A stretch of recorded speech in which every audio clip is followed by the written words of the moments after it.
President Trump issued an executive order cutting funding to one of San Francisco's historical parks. The order targets the Presidio Trust. Congress created the trust to maintain the valuable land right below the Golden Gate Bridge, including 600 historic buildings.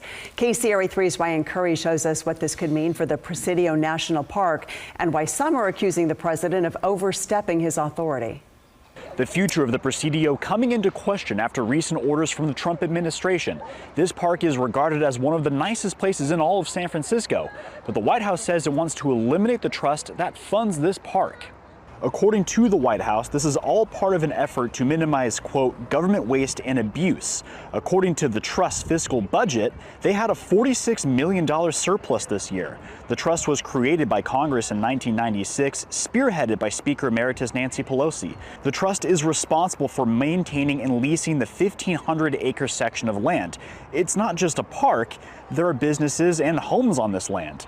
State Senator Scott Wiener says the president does not have the authority to cut funding to this trust because it was passed by Congress.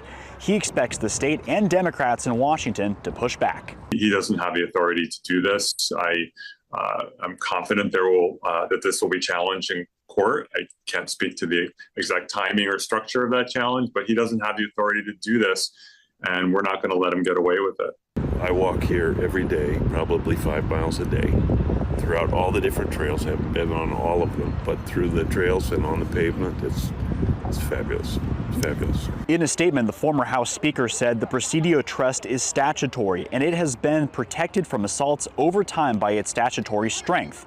We will be carefully reviewing the language of the president's executive order and its purpose. In 2023, the former House Speaker announced $200 million would go to the Presidio for critical infrastructure projects. The trust told the San Francisco Chronicle those projects will not be impacted by this executive order. It is designed to target its standard operations. According to the executive order, the trust has 2 weeks to notify the White House saying it will comply. In San Francisco, Ryan Curry, KCRA 3 News. And the Presidio Trust is described on the White House website as an example of federal waste and abuse.